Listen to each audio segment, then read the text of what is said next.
Bonjour et bienvenue aux nouveaux abonnés. Je vois que la communauté s'agrandit, ça fait extrêmement plaisir. Si tu en as marre de flopper sur tes TikTok, tu es au bon endroit parce qu'aujourd'hui, je vais te partager toutes les mises à jour de l'algorithme TikTok d'avril 2024. Reste bien jusqu'à la fin de cette vidéo parce que je vais te partager toutes les astuces que tu vas pouvoir mettre en place pour performer avec ce nouvel algorithme. Mais avant d'aller plus loin, n'oublie pas de liker, t'abonner et commenter si tu as des questions. Je me ferai un plaisir d'y répondre.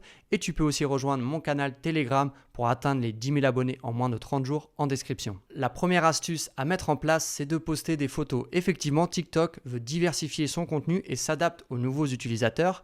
Et l'algorithme a décidé de pousser en avant le contenu photo.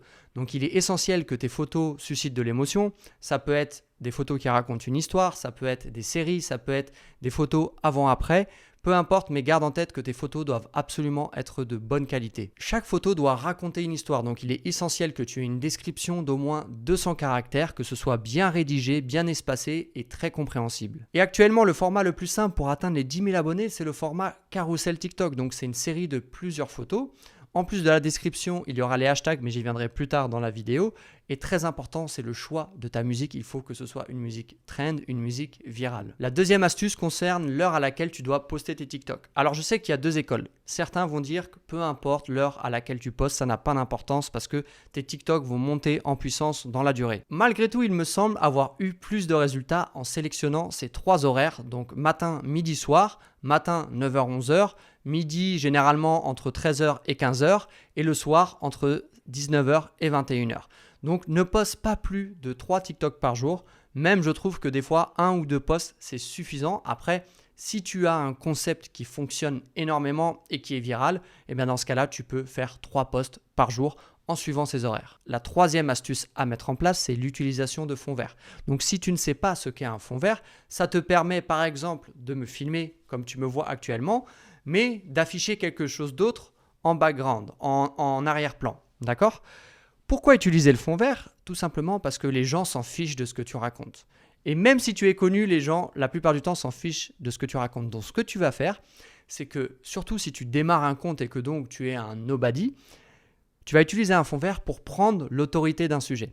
Donc si par exemple tu présentes un TikTok, mais que le sujet c'est une star, c'est une marque qui est connue, c'est un scandale que tu vas mettre en avant en arrière-plan, et bien dans ce cas-là, tu vas utiliser l'autorité de ces sujets viraux, de ces sujets connus par un maximum de personnes pour mettre en avant ton contenu. De plus, ce n'est pas chronophage en termes de montage, c'est assez simple à réaliser. La quatrième astuce, c'est l'utilisation des hashtags et je vais te donner les 3 piliers fondamentaux à toujours suivre quand il s'agit de hashtags. Premier pilier, il faut que tes hashtags soient en lien avec le sujet de ton contenu. Deuxième pilier, il faut que tes hashtags soient un maximum utilisés. Ne va pas placer des hashtags qui ont été utilisés seulement 500 ou 1000 fois. Et le troisième pilier, c'est d'utiliser des hashtags qui sont en tendance actuellement. Et la cinquième astuce, c'est absolument de créer du contenu qui crée des réactions, de l'émotion chez les utilisateurs.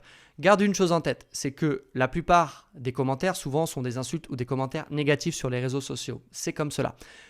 Tu vas essayer un maximum d'avoir des commentaires positifs, bien sûr, d'avoir une communauté qui te soutient parce que tu apportes de la valeur ou tu apportes du divertissement, de l'éducation, d'accord ? Mais ce que tu ne veux surtout pas, c'est ne pas créer d'émotion, de réaction chez ton audience. Parce que s'il n'y a pas d'émotion de réaction, ça veut dire que tu ne deviens pas viral, tu ne fais pas de vues, il ne se passe rien et donc ça veut dire que ta création de contenu n'a pas atteint l'objectif que tu as sur les réseaux sociaux de devenir viral, de créer de l'émotion, de la réaction. D'accord ? Donc l'astuce que je vais te donner, elle est très simple. C'est que tu vas aller directement dans les commentaires et tu vas voir ce qui fait réagir les gens. D'accord ? Qu'est-ce que les gens disent ? Il faut absolument que tu écoutes ton audience, que tu écoutes tes abonnés, que tu écoutes même les gens qui passent juste sur une de tes vidéos et qui la commentent.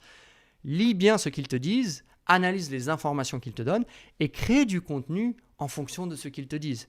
Si tu arrives à trigger les gens sur un sujet particulier, sur une de tes vidéos, eh bien la prochaine vidéo, tu vas encore plus dans leur direction pour encore plus les trigger et encore plus créer de la réaction, de l'émotion, du clic et donc des revenus. Si tu suis les 5 astuces que je t'ai données dans cette vidéo, je te garantis que ta création de contenu va monter en puissance et ton nombre d'abonnés aussi.